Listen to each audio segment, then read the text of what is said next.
Kakamega Harambee! Rais wetu ni fire si fire.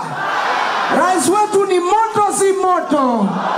Kakamega ni noma si noma. Your Excellency. Hey!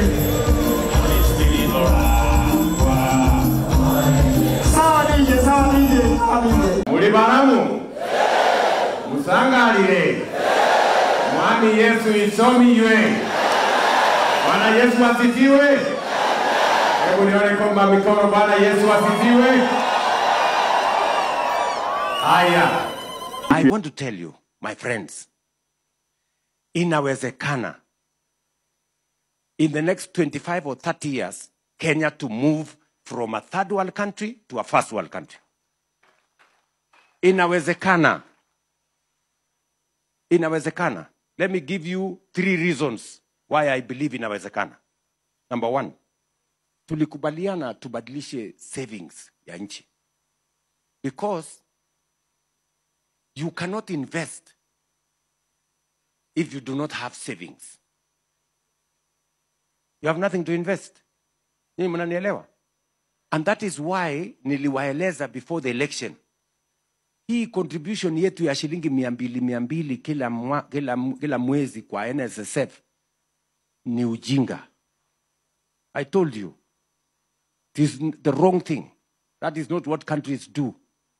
Na tumeendelea na 200 for 40 years. Juzi mimi nimekuwa rais kwa mapenzi ya Mungu, na mshukuru Mungu.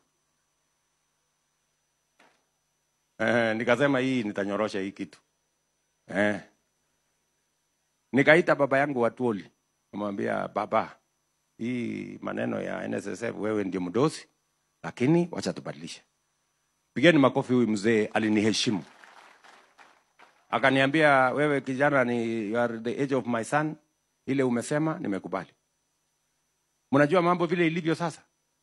NSSF ya Kenya, sikizeni watu wa Kakamega. NSSF ya Kenya kufikia 2023 tulikuwa na pesa 320 billion. Pesa tumekusanya for 60 years. 320 billion. Lakini wakati tumebadilisha kutoka shilingi 200 mpaka 6%, 2 years tumetoka 320 mpaka 640. By the end of 2027 tutakuwa na 1 trillion shillings. How much? 1 trillion. Tutakuwa na 3 times. Ile pesa tumekusanya for 60 years, we have doubled in 2 years. Money we have raised in 60 years, we have doubled in. So it is possible. Hii kitu ya housing levy, housing fund. Ndio? Leo kwa housing fund, ile kandarasi tumepatiana ni pesa ambayo haikukuweko, 1.5%.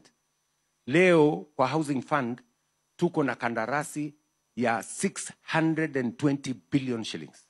We are doing it. Miaka miwili peke yake hii dunia yote inapasuka kwa sababu we have organized ourselves. I'm just trying to persuade you that it is possible for us to change Kenya when we are here. Sasa kama kwa miaka miwili tumejenga hii mali yote, masoko, hospitali, masoko, housing, hostels, 600 billion, just using our own small money. We have raised our own NSSF resources 3 times by 2027. Bado tunaagiza chakula bilioni 500 kila mwaka. Inatakikana tuongeze mashamba ya kulima ekari 2.5 million. Lakini shamba sasa tuko naye ni mahali hakuna maji, hakuna mvua. Kwa sababu hii shamba ingine yote tumelima mahali kuna mvua. Lazima tuende irrigation. Ni mnanielewa? Na hiyo irrigation, tunaweza kufanya irrigation hii Kakamega. Kama unapanda one season unatumia mvua, the other season unatumia irrigation.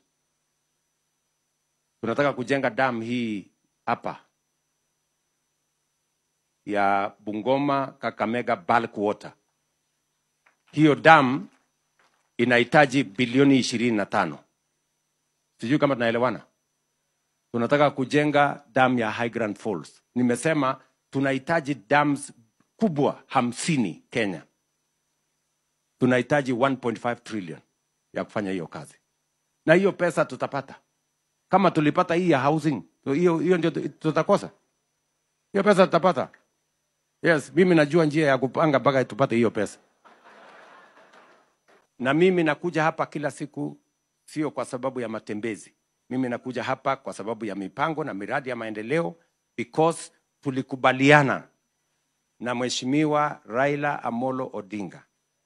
Mungu alase roho yake mahali pema peponi. Tulikubaliana na yeye ya kwamba siasa ya zamani ya chuki na ukabila na mambo ya migawanyiko na ubaguzi tufunje na tufungie katika kaburi la sahau. Tuunganishe taifa zima la Kenya, watu wote wasimame pamoja, tupange maendeleo ya Kenya mzima, tupange vile tutasonga mbele kwa pamoja. Na mimi nakubaliana na nyinyi watu wa Kakamega. Mnakubali tuendelee namna hiyo? Mnasema tuunganishe Kenya pamoja, tutembee pamoja, tupange maendeleo. Na mimi nataka niwaeleze, sio lazima sehemu moja ikose ndio sehemu nyingine ipate. No, we can all have it tukipanga vizuri. We need to invest in energy. Tukubaliane tutengeneze umeme. Saa hizi hii electricity tuko naye ni 2300 megawatts.